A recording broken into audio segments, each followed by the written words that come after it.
Hello children, welcome to असा education. आज हम कर रहे हैं chapter Indian economy on the eve of independence, economics book grade 11 से। After studying this chapter the learners will, अब आप जब ये चैप्टर पढ़ लेंगे तो आप क्या जान पाएंगे? Become familiar with the state of the Indian economy in 1947। आपको ये पता चलेगा कि उस समय 1947 में जो भारत की आर्थिक स्थिति थी वो कैसी थी। The year of India's independence यानी 1947 वो साल जब भारत को आजादी मिली थी। Understand the factors that led to the underdevelopment and stagnation of the Indian economy. ये भी फैक्टर्स आप जान पाएंगे कि किसकी वजह से हमारी जो भारत की इकोनॉमी थी, आर्थिक स्थिति थी, वो अविकसित रही या उसमें एक तरह से रोक हो गई थी, वो रुक गई थी। उसके क्या फैक्टर्स थे उसके बारे में आप बहुत अच्छे से जान पाएंगे। तो चलिए अब अपना चैप्टर शुरू करते हैं। शुरुआत करते हैं अपने पहले टॉपिक इंट्रोडक्शन से। The primary objective of this book Indian economic development is to familiarise you with the basic features of the Indian economy and its development as it is today in the aftermath of independence.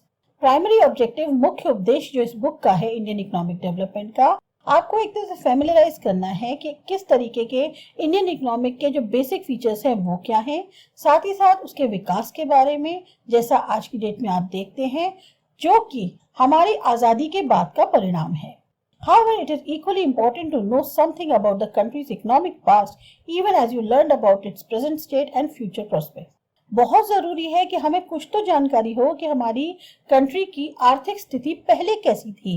भले ही आज हम जानते हैं कि उसकी कैसी हालात है, प्रेजेंट स्टेट कैसी है, या आगे आने वाले कैसे उसके प्रोस्पेक्ट्स हो सकते हैं भविष्य में, लेकिन थोड़ा सा इतिहास भी जानना जरूरी है।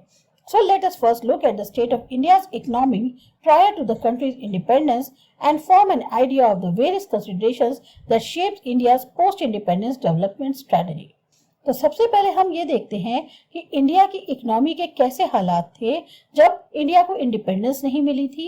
साथ ही साथ एक आइडिया बनाते हैं कि किस तरीके से, जिसमें हम बहुत सारी चीजों को ध्यान में रखें, जिसकी वजह से इंडिया का जो है एक डेवलपमेंट स्ट्रेटेजी तैयार करी गई इंडिपेंडेंस से पहले की। The structure of India's present-day economy is not just of current making; it has its roots steeped in the history. जो हमारी आज के इंडिया का स्ट्रक्चर है प्रेजेंट, उसमें या प्रेजेंट डे इकोनॉमी जो कहें, वो आज ही के आज ये नया नया नहीं बना है। इसकी जड़ें जो है वो हमारे इतिहास से जुड़ी हुई है, particularly in the period when India was under British rule, which lasted for almost 2 centuries before India finally won its independence on 15th August 1947. खास तौर से हमारा जो इतिहास है वो उस पीरियड से जुड़ा हुआ है जब इंडिया जो है वो ब्रिटिश रूल के अंडर थी, और ये रहा लगभग 2 सदियों तक।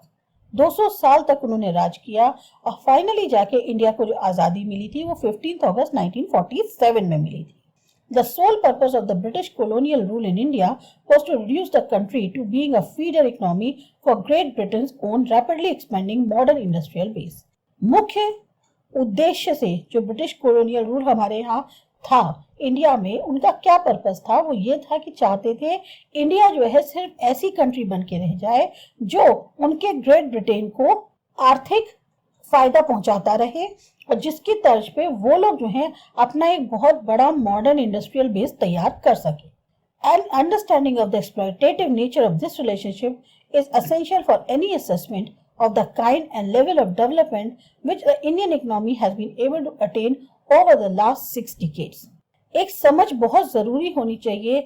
ये जिस तरीके का शोषण करने वाला व्यवहार रहा था, ये जो एक रिलेशनशिप रही, ये हमें इसको समझना पड़ेगा, क्योंकि बहुत जरूरी है अगर हम किसी चीज को एसेस करना चाहते हैं, जज करना चाहते हैं कि किस तरीके का, किस लेवल तक का डेवलपमेंट हुआ है, जिसमें हमारी इंडियन इकोनॉमी जो है वो पिछले 6 दशकों से जो है इस चीज को झेलती आ रही है, यानी कि आज वो अचीव कर पाई है।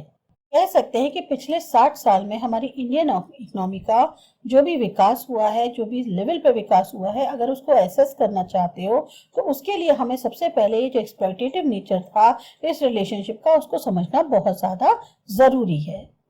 Low level of economic development under the colonial rule. India had an independent economy before the advent of the British rule. Britishers के आने से पहले तक हमारी इंडिया की अपनी एक इंडिपेंडेंट इकोनॉमी थी, आर्थिक स्थिति बिल्कुल आजाद तौर पे थी, हम जैसा चाहें वैसे करती थी। Though agriculture was the main source of livelihood for most people, yet the country's economy was characterized by various kinds of manufacturing activities.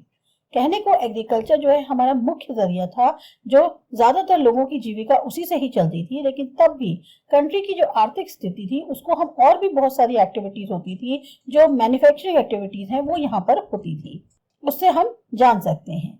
India was particularly well known for its handicraft industries in the field of cotton and silk textiles, metal and precious stone works, etc. India बहुत ज्यादा जाना माना country था क्योंकि वह यहाँ पर handicraft की इंडस्ट्रीज जो है, खासतौर से कॉटन और सिल्क टेक्सटाइल्स की या मेटल और जो प्रेशियस स्टोन का काम होता था उसके लिए बहुत फेमस था।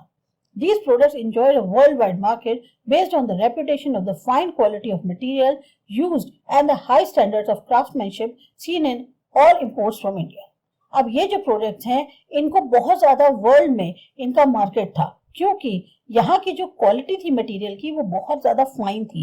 एक तो उसकी वजह से रेपुटेशन बहुत अच्छी थी क्योंकि बहुत ही अच्छी क्वालिटी का जो है मटेरियल इस्तेमाल किया जाता था, साथ ही साथ जो कारीगरी होती थी वो बहुत हाई स्टैंडर्ड की होती थी और जो भी सामान जो है इम्पोर्ट किया जाता था, इम्पोर्ट होता था इंडिया से, उस सामान की क्वालिटी और कारीगरी देखकर ही लोग जो है इंडिया के प्रति आकर्षित होते थे और इसी वजह से बहुत बड़ा वर्ल्ड वाइड मार्केट था। Textile industry in Bengal. Muslin is a type of cotton textile which has its origin in Bengal, particularly places in and around Dhaka, now the capital city of Bangladesh. Muslin जो है एक तरह का cotton textile है जिसकी original Bengal की ही है, खासतौर से ढाका के आसपास का जो इलाका है वहां पे, पर ये वाला जो पीरियड है अब कैपिटल सिटी है बांग्लादेश का। Dhakai muslin had gained worldwide fame as an exquisite type of cotton textile. Dhakai muslin जो था इसकी पूरी दुनिया में बहुत ज्यादा मांग थी क्योंकि बहुत ही खास तरीके का कॉटन टेक्सटाइल था। The finest variety of muslin was called मलमल। सबसे फाइन वेराइटी है मुस्लिन की, उसको मलमल कहते हैं, बहुत ही सॉफ्ट मुलायम कपड़ा। Sometimes foreign travellers also used to refer it as malmal shahi और malmal khas, implying that it was worn और फिट बाय द रॉयल्टी। कई बार जो फॉरेन ट्रैवलर्स आते थे वो भी इसको जो है मलमल शाही या मलमल खास बोलते थे क्योंकि उनको ऐसा लगता था ये सिर्फ या तो पहना जाता है या फिट है उन लोगों के लिए जो शाही परिवार की हैं। The economic policies pursued by the colonial government in India were concerned more with the protection and promotion of the economic interest of their home country than with the development of Indian economy. जो आर्थिक नीतियां colonial government द्वारा चलाई जा रही थी India के अंदर, उसमें मेनली उनका उद्देश्य था कि उनको अपनी कंट्री के जो आर्थिक इंटरेस्ट हैं उनको बचाना भी है, उनको प्रमोट करना है, बजाय इंडियन इकोनॉमी को डेवलप करने के। Such policies brought about a fundamental change in the structure of Indian economy. इसी नीतियों की वजह से एक बहुत बड़ा बदलाव आया जो इंडियन इकोनॉमी का स्ट्रक्चर था उसमें, transforming the country into a net supplier of raw materials and consumer of finished industrial products from retail. नतीजा क्या हुआ, अब हमारी कंट्री जो है एक ऐसी कंट्री बन गई जो सिर्फ सप्लाई करती थी रॉ मटेरियल्स और जो भी ब्रिटेन से फिनिश्ड इंडस्ट्रियल प्रोडक्ट्स आते थे उनको इस्तेमाल करती थी। Obviously, the colonial government never made any sincere attempt to estimate India's national and per capita income. कभी भी colonial government ने कोई ऐसी कोशिश नहीं करी कि वो ये एस्टिमेट कर सके कि इंडिया का नेशनल और पर कैपिटा इनकम क्या है। Some individual attempts were made to measure such incomes yielded conflicting and inconsistent results. कुछ इंडिविजुअल द्वारा कोशिश भी करी गई कि ऐसे में इन इनकम्स को जो है मेजर किया जाए, लेकिन उसमें क्या हुआ, नतीजे काफी ज्यादा मतभेद वाले रहे और सही नहीं आए। Among the notable estimators, Dadabhai Naoroji, William Digby, Findlay Shiraz, V.K.R.V. Rao and R.C. Desai. It was Rao who estimates of the national and per capita incomes during the colonial period were considered very significant. बहुत सारे इसमें लोग थे, estimators थे, Dadabhai Naoroji, William Digby, Findlay Shirras, V K R V. Rao और R C. Desai. Rao जो थे, V K R V. Rao, इनके जो एस्टिमेट्स थे नेशनल और पर कैपिटा इनकम को लेके, वो जो है कॉलोनियल पीरियड के दौरान काफी इंपॉर्टेंट रखते थे। However, most studies did find that the country's growth of the aggregate real output during the first half of the 20th century was less than 2%, coupled with the mere 0.5% growth in per capita output per year. ज्यादातर जो study करी गई उसमें यह समझ में आया कि कंट्री की जो ग्रोथ है एग्रीगेट अगर देखा जाए जो रियल आउटपुट ग्रोथ है फर्स्ट हाफ में 20th सेंचुरी की वो लगभग 2% से भी कम है, यानी कि अगर उसको जो है जोड़ा जाए जो 0.5% ग्रोथ होती है per capita output per year उसके मुकाबले सिर्फ 2% है। Agriculture during pre British India, the French traveller Bernier describe 17th century Bengal in the following way. अब जो फ्रेंच ट्रेवलर बर्नियर आए उन्होंने 17th सेंचुरी बंगाल जो था उसको इस तरह से डिस्क्राइब किया। The knowledge I have acquired of Bengal in 2 visits inclines me to believe that it is richer than Egypt.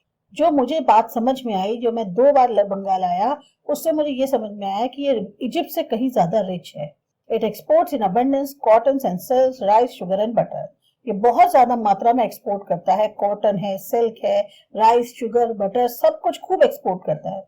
It produces amply for its own consumption wheat, vegetables, grains, fowls, ducks and geese. अपने खुद के भी खाने के लिए ये बहुत सारी चीजों को प्रोड्यूस करते हैं, जैसे वीट है, वेजिटेबल्स हैं, ग्रेन्स हैं, फाउल्स हैं, डक्स हैं, गीस हैं। It has immense herds of pigs and flocks of sheeps and goats. यहाँ पर बहुत सारे झुंड देखने को मिले हमें पिग्स के या भेड़ बकरियों के। Fish of every kind has its in profusion. हर तरह की यहाँ पर आपको मछली देखने को मिल जाएगी। From Rajmahal to the sea is an endless number of canals. अगर राजमहल जो है वहां से लेके आप समुद्र तक जाएं तो पता नहीं कितने कैनाल्स बने हुए हैं। Cut in bygone ages from the Ganges by immense labour for navigation and irrigation. इस तरीके से उनको काटा गया है गैंजेस से लेबर करके, मेहनत करके, ताकि नेविगेशन में और इरिगेशन में आसानी हो सके।